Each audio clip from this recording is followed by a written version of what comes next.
오늘 말씀은 에베소서 1장 3절부터 7절까지 함께 읽도록 하겠습니다.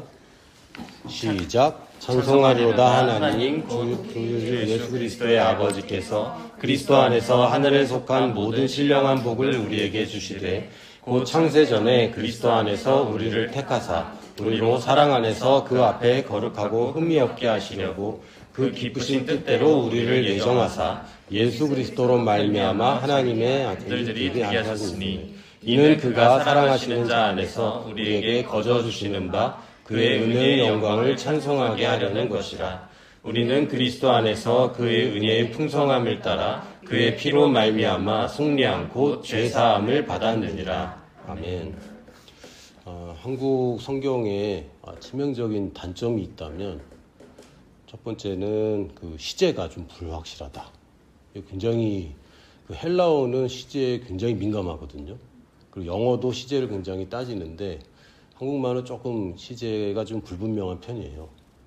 물론 이제 인도네시아어는 좀 더 불분명하죠. 그냥 과거형 대신에 그냥 나는 간다, 어제 그러면 갔다 이렇게. 인도네시아는 좀 더 그 시제가 불분명한데 헬라어가 이제 시제가 굉장히 민감한 데 비해서 한국말 번역할 때 그게 좀 많이 좀 혼란스럽게 됐고, 또 하나는 그 복수형과 단수형도 한국말은 조금 약간 좀 애매한 경우가 있습니다. 굉장히 많이 용서해줘요. 복수형이 틀리더라도. 많은 사람이 있었어. 문법적으로 원래 틀린 거잖아요. 많은 사람들이라고 꼭 해야 되는데 한국말은 좀 그냥 그렇게 잘 넘어가기도 합니다. 오늘 성경에 보면 그 헬라어로는 부정과거라고도 표현하고 영어로는 아오리스트 시제라고도 표현하는 과거형 시제가 있습니다. 근데 한국 성경에서는 이거를 어떨 때는 과거, 어떨 때는 현재 이렇게 번역을 막 혼란스럽게 좀 해놨어요. 근데 정확하게 얘기하면 아오리스트 시제는 과거 시제라고 보는 게 맞고요. 그나마 이제 킹 제임스 성경은 또 이 시제를 현재 완료형으로 번역을 했습니다. 그래서 찬송하리로다 하나님 곧 우리 주 예수 그리스도의 아버지께서 그리스도 안에서 하늘에 속한 모든 신령한 복을 우리에게 주셨으되 라고 해야 정확합니다.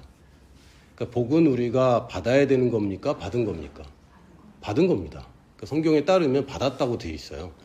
곧 창세전에 그리스도 안에서 우리를 택하셨고, 그러니까 이미 택하신 거 맞잖아요. 당연하죠. 지금 택하고 계시는 거 아니죠. 창세전에 택하셨다고 하니까 이거는 분명히 과거형입니다. 우리로 사랑 안에서 그 앞에 거룩하고 흠이 없게 하시려고 그 기쁘신 뜻대로 우리를 예정하셨다. 이것도 현재 완료 혹은 과거형으로 번역할 수 있습니다. 예수 그리스도로 말미암아 자기의 아들들이 되게 하셨으니 이는 그가 사랑하시는 자 안에서 우리에게 거저 주시는 바 그의 은혜의 영광을 찬송하게 하려는 것이라. 우리는 그리스도 안에서 그의 은혜의 풍성함을 따라 그의 피로 말미암아 속량 곧 죄사함을 받았느니라. 여긴 또 현재로 돼 있어요. 그러니까 한국말에는 받았다라고 되어 있는데 헬라어에는 가지고 있다라고 표현합니다. 약간 좀 의역이라고 할 수 있죠. 내가 가졌다 하는 것과 받았다라는 것은 의미적으로는 통하는데 정확하지는 않습니다. 받았지만 지금은 없어라고 할지도 모르잖아요. 그래서 원래 성경에는 그러니까 죄사함을 가지고 있다라고 표현하고 있습니다. 이게 별거 아닌 것 같지만 이 굉장히 중요한 내용들입니다. 내가 죄사함을 받아야 되는가 아니면 이미 가지고 있는가. 한 번 받았지만 여러분 혹시 원죄와 자범죄 이런 얘기 들어봤습니까? 원죄는 더 sin이라고 이제 성경에서 번역을 좀 한 편이고, 또 자범죄들은 sins라고 번역을 합니다. 그래서 그냥 죄사함을 받았다라고 하면 대부분 원죄 사함을 받았다라고 착각합니다. 근데 성경에는 분명히 이건 죄들이라고 되어 있어요. 근데 한국말 성경에는 그냥 죄사함이라고 되어 있는 거죠. 그래서 이거는 우리가 알게 모르게 지금도 짓고 있는 잘못들, 그것까지 죄 사함을, 죄 용서함을 가지고 있다라고 성경은 얘기하는데, 그러면 앞으로 지을 죄도 이미 용서 받은 겁니까? 대답이 없네요. 여러분이 죄사함 받을 때 과거 죄만 받았습니까? 아니면 영접하는 딱 그 순간까지 죄만 받았습니까? 아니면 앞으로 지을 죄까지 받았습니까? 네, 앞으로 지을 죄까지 다 용서받은 겁니다. 무슨 죄를 지을지 모르겠지만 일단 나는 너 용서했어. 그리고 용서할 거고 이미 용서한 건 끝났어. 라는 의미입니다. 예수님이 십자가에서 우리 죄를 다 지고 돌아가셨는데 예수님 돌아가실 때 우리는 지금 태어나지도 않았잖아요. 2000년 후에나 이제 살고 있는데 그럼 우리가 2000년 후에 태어나서 짓게 될 죄도 예수님이 다 담당한 거 맞습니까? 그렇죠. 그러니까 예수님 당시에 예수님이 지은 죄는 미래 시제의 죄까지 다 담당한 겁니다. 우리 착각하면 우리의 원죄는 용서를 받았지만 또 회개하고 용서를 받아야 돼 라고 생각할 수 있지만 하나님께 회개하는 것은 죄를 회개하는 것은 하나님께 용서받는 것이 아닙니다. 내가 회개하고 돌이키는 것뿐이에요. 회개라는 것은 돌이킨다는 뜻이고 하나님께 용서를 구하는 것은 이제 별 의미가 없습니다. 지난주에도 잠깐 얘기했지만 예수님이 탕자의 비유를 할 때 예수님이 비유한 아버지 상이 몇 개가 나오는데 예를 들면 뭐 생선을 달라오는데 뱀을 줄 아버지가 어딨냐 하면서 이제 아버지 설명을 좀 하시는데 아주 좋은 연극 무대처럼 예수님이 그 아버지에 대해서 얘기를 합니다. 아들은 내가 죄인입니다 라고 이제 회개하고 돌아오죠. 자기는 죄인이라고 고백을 하는데 아버지는 뭐라 그러냐면 용서한다는 말 자체가 없어요. 너 내 사랑받는 아들이지. 너는 전에도 아들이었고 지금도 아들이고 죽었다가 살아난 아들이 왔으니 우리 잔치하자. 그러니까 네가 이제 좀 마음 좀 했구나. 그러니까 좀 반성을 했구나. 이런 얘기 전혀 없어요. 그러니까 아버지는 이미 얘가 죄를 짓고 있는 동안에도 이미 다 용서하고 있는 겁니다. 단지 하나님이 용서를 안 해주는 그 문제는 해결됐고 예수님 덕분에 해결됐고 우리는 앞으로 지을 죄까지 다 용서받은 겁니다. 그래서 죄사함은 우리가 이미 가지고 있는 거예요. 뭐와 같으냐면 의료 기구들은 여러분 다 아시겠지만 대부분 스테인레스로 만듭니다. 왜냐하면 이게 오염되지 않거든요. 더러운 게 묻을 수는 있어요. 그러나 자체를 오염시킬 수 없습니다. 마찬가지로 우리는 이제 방탄소년단이 되었습니다. 뭐에 대해서? 죄에 대하여. 이거 성경에서는 당시에는 이제 방탄 개념이 없으니까 죄에 대하여 죽었다라고 표현합니다. 그래서 이제는 우리가 그러면 맘 놓고 죄를 지어도 됩니까? 그건 이제 하나님이 누구시고 우리가 누구인지 잊어버린 채 중간으로 훅 껴들어서 이제 이런 얘기를 하는 거고 하나님이 누구신가? 그리고 내가 누구인가? 이것만 제대로 하면 죄 짓고 싶은 생각이 없어요. 단지 가끔 실수할 때도 있고 하나님이 누구시고 내가 누구인지를 잊어버리면 자꾸 죄를 더 짓게 되어 있습니다. 근데 하나님이 십계명을 주실 때도 너는 나 외에 다른 신을 내게 두지 말라. 이걸 일계명이라고 알고 있지만 사실 그 앞에 무슨 내용이 있습니까? 내가 누구냐? 내가 너 이집트에서 노예로 있을 때 너를 이집트에 10가지 재앙을 내리고 홍해를 가르고 구출한 여호와 아니냐? 이거 먼저 얘기하죠. 가만히 있어봐. 여호와가 이런 분이지. 나는 또 누구야? 나는 노예였는데 지금은 여호와의 백성이지. 그 후에 나 외에 다른 신 둘 거야? 그럼 안 두죠. 왜 둡니까? 그걸 잊어버렸을 때 자꾸 그러는 거지. 하나님이 누구시고 내가 누구인지만 정확하게 알면 죄를 짓고 싶은 마음은 없습니다. 그래서 이걸 잘못 가르치면 죄사함을 이미 받았으니까 나는 막 죄를 막 져도 되겠네. 사실은 됩니다. 근데 그럴 이유가 없는 거죠. 그럴 이유가 없어요. 제가 요새 식단 관리도 하고 건강을 많이 돌보고 있습니다. 이제 반세기를 넘게 살았더니 이제 조절을 하고 관리를 잘 해줘야 되는 거죠. 어떤 사람이 그래요. 그렇게 먹고 싶은 거 못 먹고 살면 그게 무슨 인생이냐. 먹고 싶은 거 먹다가 빨리 죽어도 괜찮겠다. 그것도 뭐 자기의 선택이죠. 근데 죽을 때 되면 그런 생각 안 들걸? 곱게 안 죽으니까. 병들어 죽는 거는 너무너무 힘들거든요. 근데 뭐 자기의 선택이니까 그럴 수 있어요. 근데 저도 무엇을 먹을지 제가 선택할 수 있습니다. 제가 밤에 라면 끓여 먹으면 큰일 나나요? 아니면 뭐 동서한테 혼나나요? 국물까지 먹으면 동서한테 혼납니다.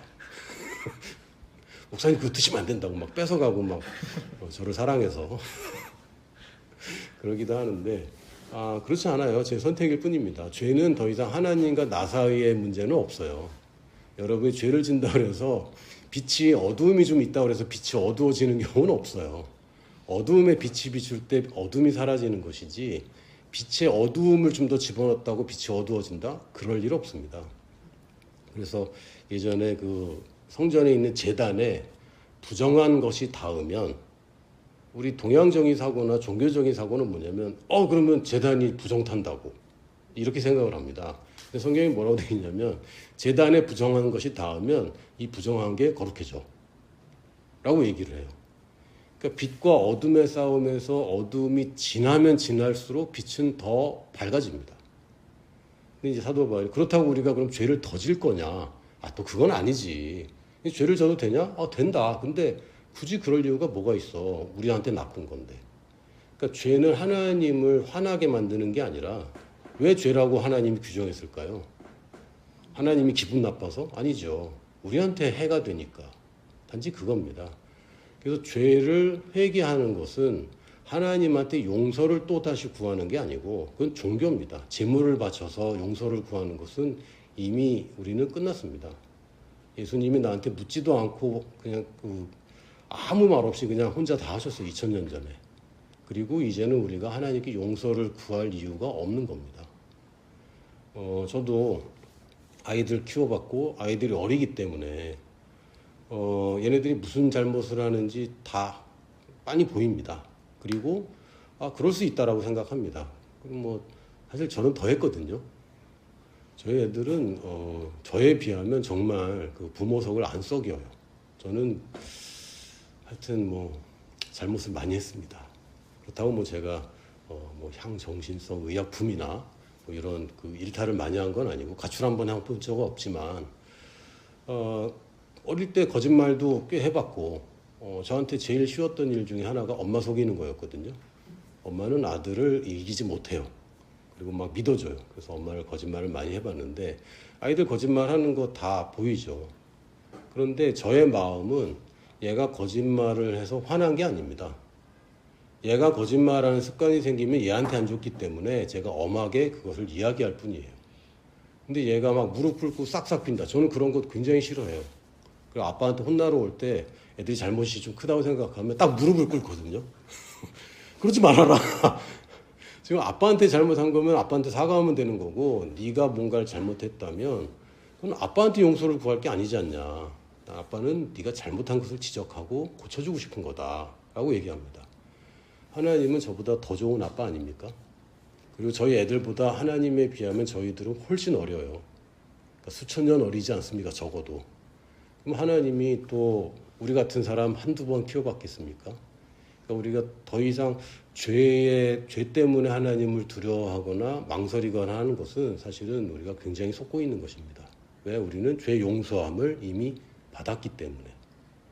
그래서 우리는 하나님이 주셨다고 그랬고 우리는 그의 피로 속량 곧 죄들의 용서함을 가지고 있다라고 성경이 얘기한다면 우리는 이미 가진 것입니다. 골로새서 1장 13절 14절에도 거의 똑같이 얘기합니다. 그가 우리를 흑암의 권세에서 건져내사 여기도 이제 과거로 써 있죠. 건져내셨어. 그리고 그의 사랑의 아들의 나라로 옮기셨으니 그 아들 안에서 우리가 속령 곧 죄들 용서함을 가졌다. 라고 성경은 얘기하고 있습니다. 그래서 쌓여있는 자범죄를 어떻게든 해결해야 된다. 제가 들었던 그 설교 중에 저를 굉장히 두렵게 한 게 뭐냐면 모든 죄를 다 고백해야 된다. 그래서 저는 나는 글렀다. 왜? 다 잊어버린 것도 있고 모르고 한 것도 있고 이거는 불교랑 거의 비슷한 것 같은데 다른 종교랑 차이가 없는 것 같은데 그런 얘기 안 들으셨기를 바랍니다. 저는 그것 때문에 굉장히 고민을 오래 했거든요. 모든 죄를 고백해야 된다고. 특히 저 어릴 때는 이제 마룻바닥 기도원 있잖아요. 그런데 부흥성회 같은 데 가면은 마룻바닥에 무릎 꿇고 앉아갖고 하여튼 애들을 울려요. 회개시키고. 수련하고 가면은 이제 회개만 잔뜩 하고 오는데 사람을 자꾸 죄인 만들죠. 근데 그거 아닙니다. 복음은 죄인들이 예수님의 이름으로 의인이 되는 것을 얘기하는 것이지, 의인들에게 자꾸 너는 죄를 짓고 있어 잘못을 지적하는 것은 복음이 아닙니다. 그래서 이제 우리는 내추럴하게 자연적으로 죄와 상관없는 사람이 되었고, 오토매티컬, 우리는 자동적으로 하나님의 용서가 이미 있는 겁니다. 그래서 죄사함을 가지고 있다라고 표현하는 것이 맞고요. 나는 죄 용서함을 이미 가지고 있기 때문에 여러분 어떤 죄를 짓더라도 이미 자동적으로 죄사함이 작동됩니다. 다시 얘기하면 여러분이 하나님을 만나러 갈 때 마치 그 반도체 공장이나 어떤 어떤 화학 제품 제조 공장에 가면 그 무균실이라는 게 있거든요. 또 먼지 없는 그런 곳에 갈 때 다 소독을 하고 들어가죠. 그래서 이 소독을 할 수 있는 이 문이 있는데 그 문이 바로 예수라는 문입니다. 그래서 그 예수라는 문을 통과하기만 하면 이미 나는 아무 문제가 없는 사람이 되는 거예요. 방금 직전까지 아무리 죄를 지었다고 하더라도 아주 뻔뻔하게 나는 의인인데? 라고 돌아서는 것이 하나님을 기쁘게 하고, 그래 내가 바로 그 일을 한 거야. 그것이 바로 예수님을 높여드리는 것이지, 예수님의 피가 아무리 대단하다고 한도 내 죄는 다 못 지워요 라고 얘기하는 것은 예수 그리스도에 대한 도전이죠. 죄의 용서함은 내가 가지고 있다라고 하는 것이 맞습니다. 또 우리가 이미 가지고 있는 것이 무엇일까? 여러 가지 있지만 오늘 네 가지만 살펴보려고 합니다. 오늘 번호가 1, 2, 3, 4가 아니라 1111입니다. 제가 일부러 그렇게 적었어요. 왜냐하면 많은 사람들이 구원받는 것, 죄사함을 받는 것은 굉장히 크고 중요한데 나머지들은 약간 별책부록 같은 느낌? 그건 받으면 좋겠지만 사실은 못 받았어 라는 그런 시각이 좀 있어서, 그게 아니라 이거는 동등하게 동일하게 한꺼번에 패키지로 온 거라서 뭐는 갖고 뭐는 안 갖고 하는 것이 없는 겁니다. 그래서 두 번째로 얘기할 거는 치유와 자유입니다. 치유에 대한 성경 구절이 굉장히 많이 있지만 오늘은 마가복음 16장 15절에서 18절을 좀 보고 싶습니다. 또 이르시되 너희는 온 천하에 다니며 만민에게 복음을 전파하라. 믿고 세례를 받는 사람은 구원을 얻을 것이요 믿지 않는 사람은 정죄를 받으리라. 믿는 자들에게는 이런 표적이 따르리니 곧 그들이 내 이름으로 귀신을 쫓아내며 새 방언을 말하며 뱀을 집어올리며 무슨 독을 마실지라도 해를 받지 아니하며 병든 사람에게 손을 얹은 즉 나으리라 하시더라. 여기서 성경에서 구원이라는 단어는 소테리아라는 헬라어가 번역이 된 건데요. 이 동사로 하면 소조 또는 소테리아는 명사형 이렇게 되어 있습니다. 근데 이 구원이라는 단어가 치유에도 똑같이 사용됩니다.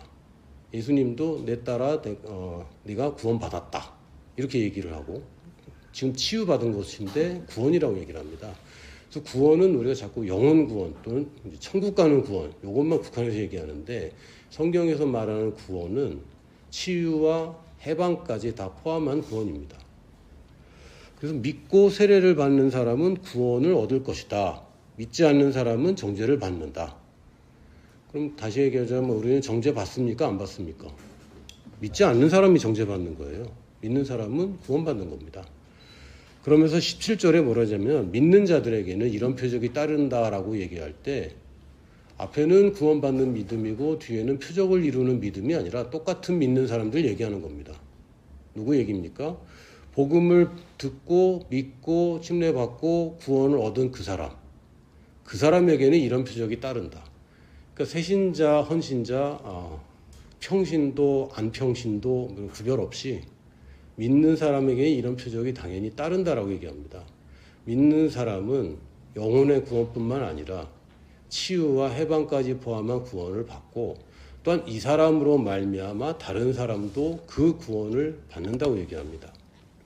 받았다고 하는데 나는 없는 것 같아. 여기에 이제 우리의 딜레마가 있어요. 받았다고 성경은 얘기하고 있는데 그 채찍에 맞음으로 우리가 나음을 얻었다라고 여기도 과거형으로 되어 있습니다. 난 그 치유를 받은 거네. 근데 여전히 아픈데? 여기에 이제 우리가 헷갈리는 거죠. 인식하는 것과 믿음의 차이라고 볼 수 있습니다. 인식은 우리의 오감으로 얻는 것이고 믿음은 영의 세계에서 단언하는 것입니다. 그 데카르트라는 말 들어보셨죠? 데카르트라는 사람이 있는데 이 사람이 나는 생각한다, 그런 나는 존재한다, 이런 말로 유명한데 사실은 이 사람이 얘기한 거 굉장히 성경적인 얘기를 많이 했어요. 무슨 얘기를 했냐면 경험과 관찰 그리고 귀납법으로는 진정한 진리를 찾을 수 없다 라는 얘기를 했습니다. 다시 얘기하면 귀납법이라는 게 얘들을 많이 들고 나서 그러니까 이건 진리다라고 얘기할 수 없다. 내가 보고 있는 것도 실제로 보는 건지 알 수가 없다. 모든 걸 의심해야 된다. 이런 얘기를 했습니다. 그러면서 대전제를 가지고 연역법으로 풀어가야 진리에 다다르지 사례들을 가지고는 진리에 다다를 수 없다. 이런 얘기를 했거든요. 근데 뭐 그냥 표면적으로 보면 모든 것을 의심하라 그러니까 이게 반성경적인 것 같은데 물론 이 사람이 뭐 성경을 얼마나 잘 믿고 얘기하는지 모르겠지만 대전제를 가지고 우리는 합리적으로 얘기하는 겁니다. 첫 번째 대전제가 뭡니까? 하나님이 이미 주셨다고 한다. 성경에 써 있어요. 두 번째, 말씀은 진리다. 그러면 나는 가졌다. 아주 단순하죠. 믿음이 맹목적이지 않습니다. 굉장히 합리적인 추론 과정이에요. 단지 대전제를 하나님의 말씀에 두느냐 아니면 내가 들은 다른 이야기나 다른 지식이나 나의 감각을 전제로 하느냐. 적어도 데카르트는 감각은 전제가 될 수 없다고 했으니까 우리도 뭐 데카르트를 따르는 건 아니지만 내 감각은 믿을 수가 없는 거고 이건 대전제가 아니구나. 우리도 의심을 좀 해야 됩니다. 뭘 의심하느냐? 내 의심을 의심해야 돼요. 내가 왜 의심하고 있지? 여러분 생각해 보십시오. 하나님 말씀이 나왔다고 했는데 나는 뭘 근거로 의심하고 있는가? 진짜 이 통증은 실제하는가? 굉장히 철학적인데 이 치유와 자유도 우리가 가졌다라고 성경은 얘기합니다. 또 부유함 역시 우리가 가졌다라고 얘기합니다. 통장 잔고와 상관없이 여러분 대출 잔액과 상관없이 여러분 매달 내야 되는 이자와 상관없이 우리는 부유함을 가졌다라고 성경은 얘기합니다. 고린도후서 8장 9절에 보면 우리 주 예수 그리스도의 은혜를 너희가 알거니와 부유하신 이로써 너희를 위하여 가난하게 되심은 그의 가난함으로 말미암아 너희를 부유하게 하려 하심이라. 예수님이 가난하게 되셨답니다. 원래 부유하신 분이었는데 가난하게 되셨대요. 예수님이 언제 가난하게 되셨을까요? 두 번 가난하게 되셨습니다. 첫 번째는 빈털털이 빨가벗고 맨몸으로 이 땅에 태어날 때 온 우주의 소유자이고 창조주이고 말씀이신 그분이 모든 걸 다 내려놓고 인간이 되실 때 어마어마하게 가난해졌죠. 그런데 가난해지자마자 이 세상에서는 그렇다고 우리 세상 기준으로 가난하게 사셨던 분은 아닙니다. 성경을 잘 알아야 되는데 예수님의 탄생을 축하하기 위해서 누군가 왔습니다. 동방박사들이라고 하는데 몇 명이 왔죠? 명수는 안 써 있습니다. 성경에. 성경 잘 알아야 됩니다. 왜 3명이라고 생각하죠? 선물이 3개였거든요. 그래서 연극할 때 꼭 3명 필요했거든요. 그러다 보니까 동방박사 3사람이라고 알고 있는데 성경 어디에도 동방박사 몇 명인지는 안 나와 있어요. 동방박사는 가까운 데서 왔을까요? 멀리서 왔을까요? 멀리서 왔겠죠. 멀리서 왔는데 단 3명이서 멀리서 올 수 있었을까요? 당시에? 큰일 납니다. 강도들이 있고 큰일 납니다. 대상이 있어야죠. 큰 행렬이 있어야 되고 그리고 이 사람들이 왜 왔습니까? 누구를 축하하기 위해서? 왕의 탄생을. 왕한테 선물 김영란법에 뭐 이렇게 줍니까?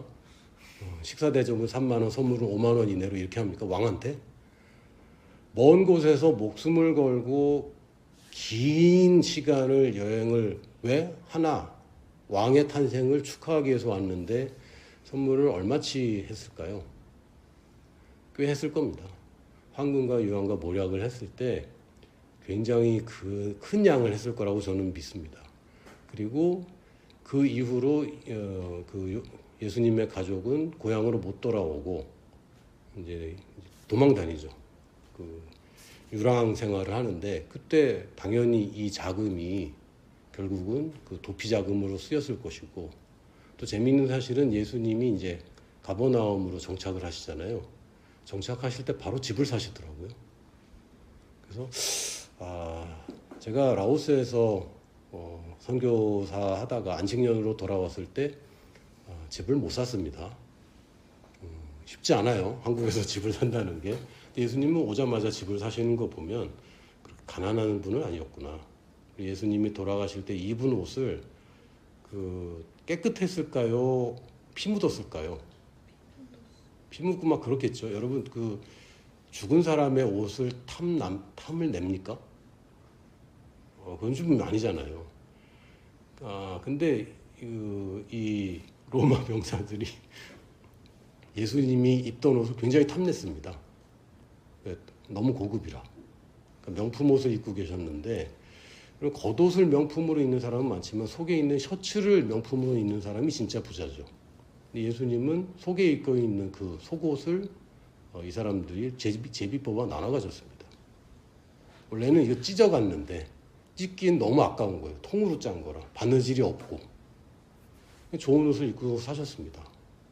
그런 거 보면 예수님이 사역을 하실 때 우리 생각에는 영화만 보면은 맨날 그 먼지 막 뒤집어 쓰고 머리도 헝클고 이발도 안 하시고 면도도 안 하시고 쓰레빠 신고 그러고 맨날 걸어 다니시고 되게 없어 보이는데 사실 예수님이 영화가 좀 설정이 좀 잘못됐다고 저는 생각합니다. 왜냐하면 당시에 바리새인들이 예수님을 지적할 때 맨날 잔치한다고 맨날 먹고 마신다고 그렇게 비난했거든요. 그 얘기는 뭐냐면 예수님 맨날 굶고 다니거나 그런 적 없고 그 당시에 돈을 가지고 다니는데 주머니로 가지고 다닐 방법이 있고 상자로 가지고 다닐 방법이 있어요. 다 동전이잖아요. 동전, 금화, 은화 뭐 이런 게 있는데 성경에 정확하게 뭐라 되어 있냐면 유다가 돈 상자를 맡은 자라고 되어 있습니다. 그러니까 우리가 생각한 지갑이 아니라 적어도 식당 가면 옛날에 조그만 그 돈통 있잖아요. 그걸 들고 다녔어요.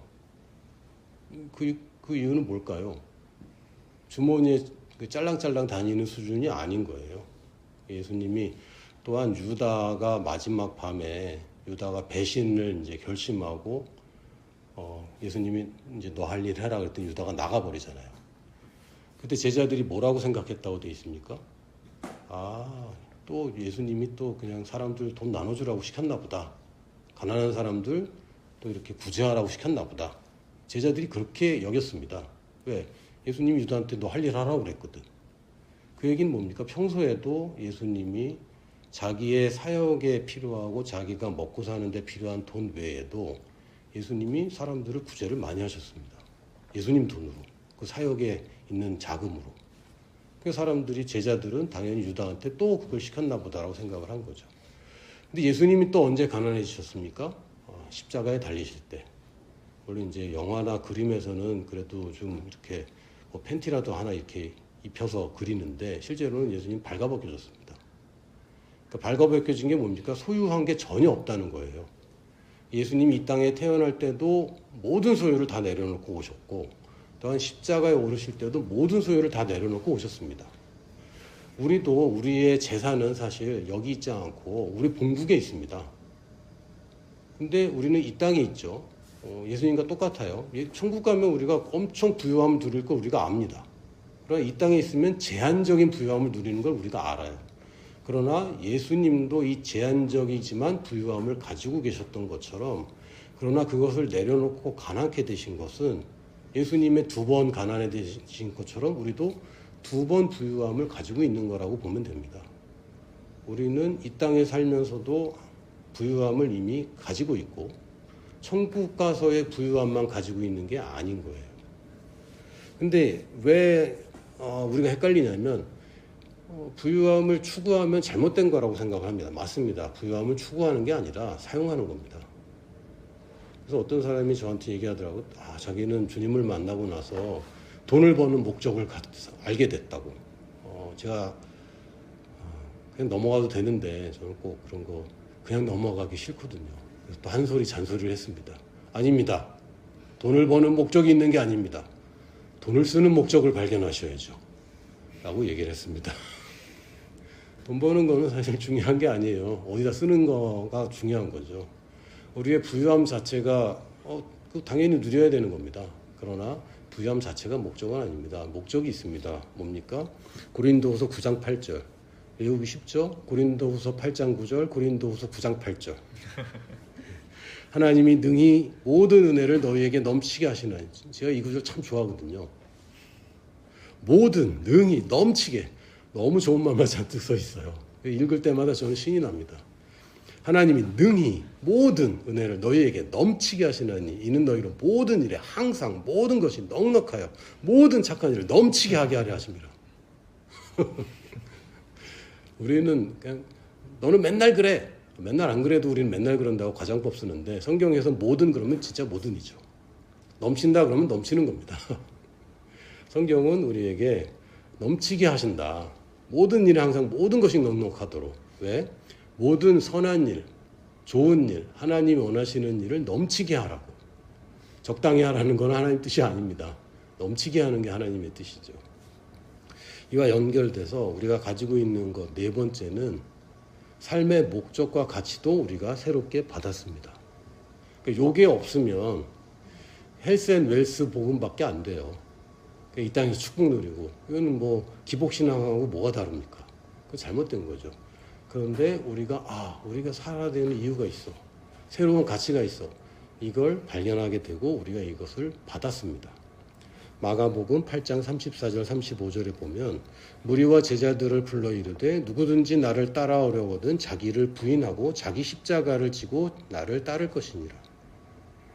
누구든지 자기 목숨을 구원하고자 하면 잃을 것이요 누구든지 나와 복음을 위하여 자기 목숨을 잃으면 구원하리라.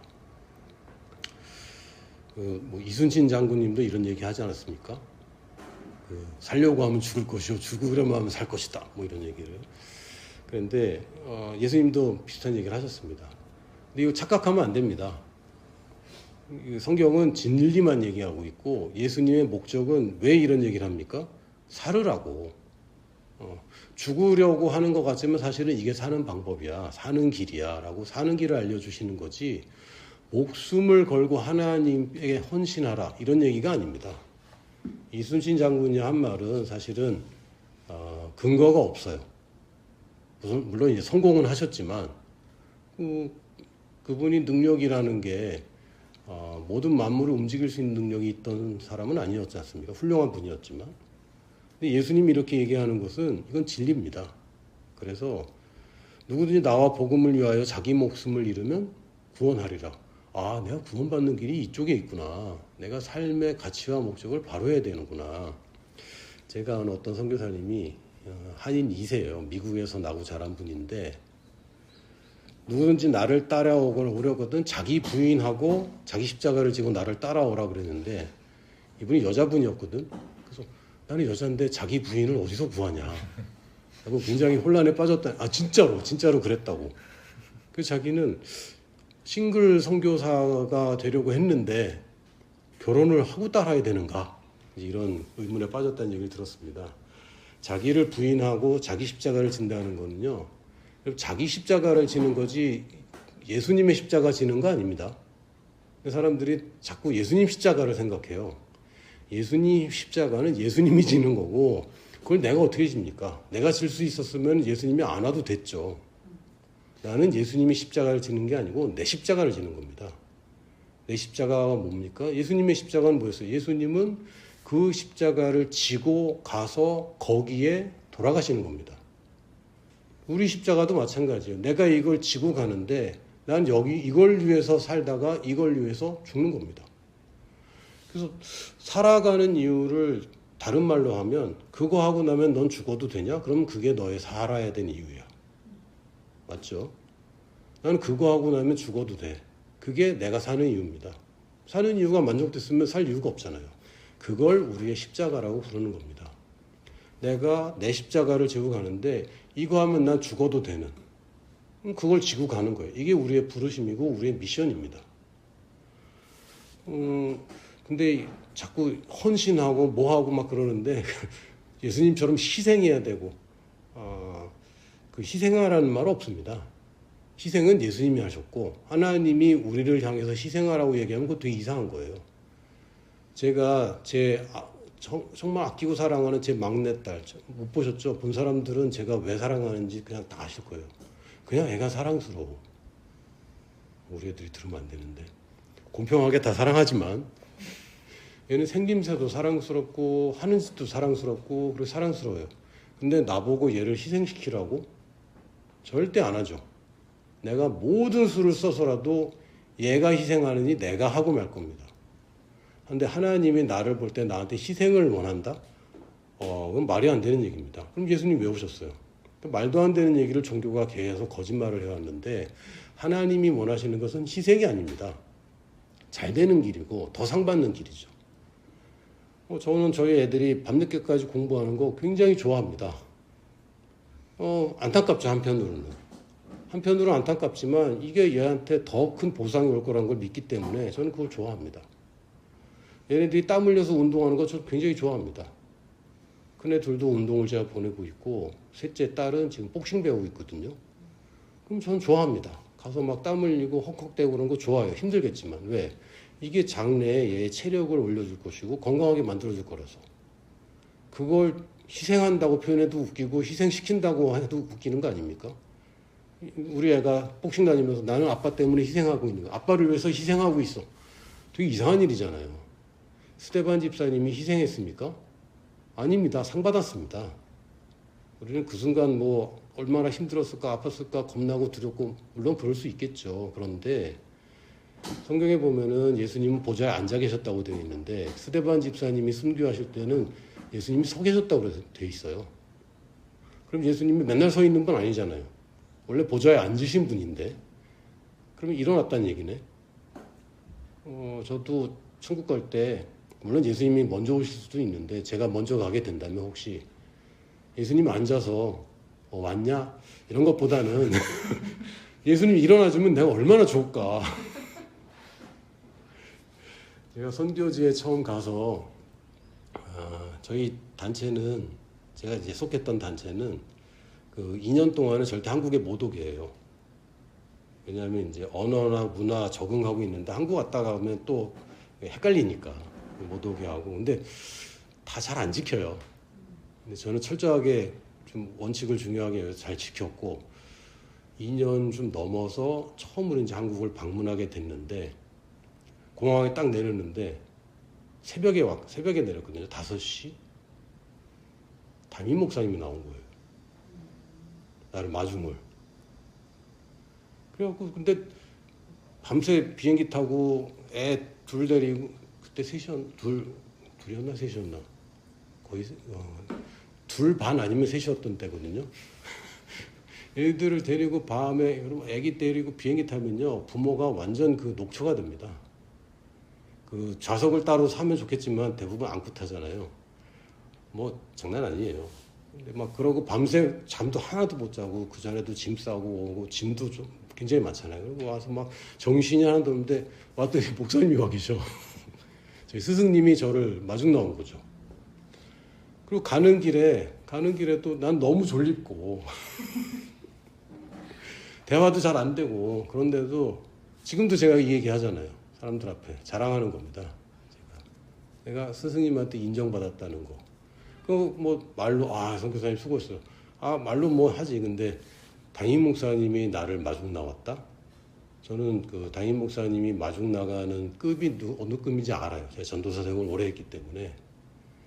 담임 목사님보다 높은 사람도 올 때 목사님이 강사들 모실 때 공항 가십니다. 근데 선교사님들 올 때는요 제가 갔거든요. 전도사가. 근데 제가 올 때는 목사님 나오신 거죠. 이 메시지죠. 나를 이렇게 생각하시는구나. 저는 천국 갈 때도 그랬으면 좋겠어요. 예수님이 마중 나오면 참 좋겠다. 근데 앉아서 잘 왔어. 이건 좀 적어도 일어나 주셨으면 참 좋겠다. 그걸 위해서 내가 뭔가 대가를 치러야 된다면 난 치르고 싶어요. 그 정도 상을 받으려면 대가를 치러야 되겠죠. 아무것도 안 했는데 상 받는 거는 너무 도둑놈 아닙니까? 근데 그것이 나에게 희생이다. 이런 얘기하는 거 아닙니다. 예수님이 너 희생하면 보상을 좀 해줄게. 이런 얘기가 아니에요. 희생 아니야. 이거 되게 좋은 거야. 라고 얘기하는 건데 모르는 어리석은 사람들이 자꾸 희생하면 보상도 좀 따라온다고 생각하는 겁니다. 아닙니다. 살아야 하는 이유는 죽어도 되는 이유고요. 이걸 자기 십자가라고 부르는 겁니다. 그래서 저는 그 청소년들이 특히 청년들이 꿈에 대해서 얘기하고 부르심 얘기할 때 계속 물어봅니다. 아, 그래서? 소크라테스 방법인데 오늘 철학자 많이 나오네. 계속 물어봐요. 저는 뭐 공부 열심히 해서 뭐 좋은 대학 가고 싶습니다. 그럼 그래서 그래서 뭐 어디 좋은 데 취직해서 뭐 그래서 계속 물어봅니다. 언제까지? 예수님 다시 오실 때까지 물어봐야 돼요.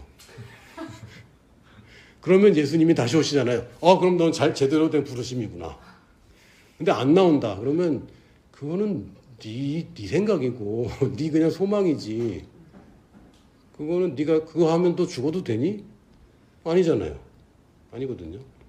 전에 한번 직장인 하는 사람하고 얘기를 했는데 자기 소원이 뭐냐, 소원이 뭔지 한번 물어봤거든요. 이 사람 소원이 뭐냐면 퇴사래요. 그 회사 다닌 지 얼마나 됐냐? 3개월 됐대.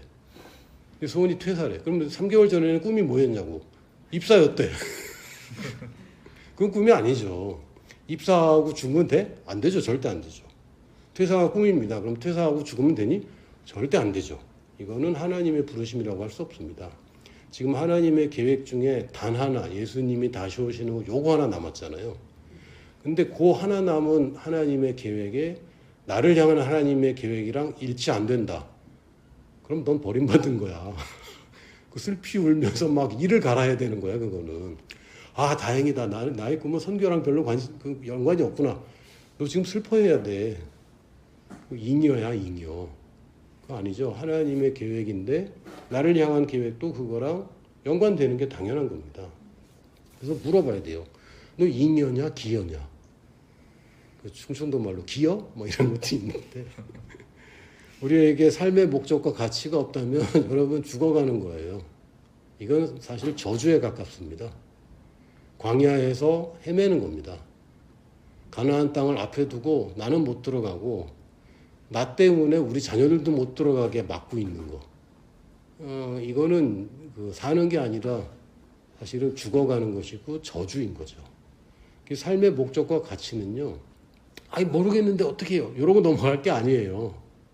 길을 쓰고 발견해야 되고 찾아야 되는 거고 결국엔 내가 대답을 해내야 돼요. 그러면 예수님 다시 오십니다. 라고. 그게 아주 직접적으로 연관된 사람도 있고 간접적으로 연관된 사람도 있고 최전방인 사람도 있고 최후방인 사람도 있을 뿐이지 우리의 부르심은 결국 예수님이 다시 오시는 것과 연결되어 있습니다. 우리는 절대로 남들이 부러워하는 인생이 우리 목표가 아닙니다. 남들도 나를 닮고 싶어하는 인생. 이건 달라요. 복권 로또 맞은 사람 부럽습니다. 근데 그렇게 살고 싶은가? 그렇지는 않아요.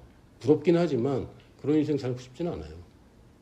예수님을 보면 와, 예수님 진짜 처절하게 이렇게 낮아지고 그런데 그렇게 살고 싶잖아요. 어떻게 하면 예수님처럼 살고 싶을까? 바울 보면 와, 끔찍하다. 어떻게 사람을 돌을 던져서 죽이고 죽었는 줄 알고 내다버렸는데 거기서 다시 일어나서 또 그 도시에 들어가서 다 인사하고 다시 다음 도시에 가서 전도하고 미친 거 아니야? 미쳤죠. 주와 복음에 미친 사람. 이걸 보면 와, 부럽다. 부럽진 않아요. 근데 와, 나도 저렇게 살고 싶다. 이런 생각이 들죠. 육신은 끔찍하다 그러는데 나도 저렇게 살고 싶은데 이런 생각이 듭니다. 이게 우리가 사는 방식입니다. 우리가 가진 것을 여러분 가졌는데 모르면 못 써요. 내가 이미 가진 것인데 못 쓰면 없는 거랑 똑같이 삽니다. 없는 거랑 똑같이 살아요. 여러분 그런 적 있잖아요. 저도 좀 창피한 일인데 교회 갔는데 교회 갔대 보니까 지갑을 안 가져왔네. 헌금하고 났더니 차비가 없는 거예요. 전도사인데. 그래서 청소년부 전도사는 청소년한테 돈을 꿨어요. 야, 너 나한테 1,000원이냐? 근데 얘도 없대 또. 그래서 다른 애 물어보면 걔도 없대. 그 3번을 꿔서 사실은 그 차비를 얻어서 집에 갔거든요. 집에 왔는데 주머니에 지갑이 있더라고요. 갚았지. 하나님이 주셨는데 가진 것을 모르면 죄송합니다. 빌어먹는 인생을 사는 겁니다. 내가 못 가졌다고 생각하니까 없이 살아야 되고 의지하고 살아야 되고 가난하게 살아야 되고 질병 가운데 살아야 되고 자유 없이 살아야 되고 의미 없이 살아야 됩니다. 성경은 내가 누구인지 뿐만 아니라 하나님이 무엇을 주셨고 그래서 내가 무엇을 가졌는지를 얘기해 줍니다. 그럼 내가 가진 달란트, 여러분의 그 장점, 타고난 거 이거 얘기하는 거 아닙니다. 하나님이 주신 것. 하나님이 주신 것이 무엇이길래 나는 그래서 무엇을 가졌는가. 그래서 하나님으로부터 비롯돼서 내가 지금 가졌고 이것을 가진 목적을 꼭 발견하시길 바랍니다. 아직 애매한 분들은 명확하게, 더 날카롭게 벼려서 결국은 하나님 앞에 우리가 서는 날은 당연히 오지 않습니까? 그때에 예수님이 일어나서 준비된 꽃다발을 내게 안겨주고 전 진짜 나중에 한번 만나요. 위에서 만나면 제 소원은 예수님이 나한테 면류관을 딱 씌워주면 그냥 요만한 이렇게 띠르댄 면류관 말고 막 무거워서 목이 휘청거리는 면류관 딱 주면 내가 그걸 딱 머리에 잠깐 썼다가 딱 예수님 발 앞에 내려오면서 아닙니다. 이거 주님 것입니다. 라고 하고 싶어요. 근데 안 주면 못하는 거지. 이 땅에서 뭐 살아봤자, 잘 살아봤자, 뭐 잘 먹어봤자 별거 없더라고요. 저도 꽤 비싼 거 먹어봤거든요. 뭐 누가 대접해줘서 막 하여튼 비싼 거 먹어봤는데 남은 거 하나도 없어요. 남은 거 하나도 없고 오직 이 땅에 사는 목적, 삶의 목적과 가치를 여러분이 더 명확하게, 분명하게 발견하시기를 예수님 이름으로 축복합니다. 아멘.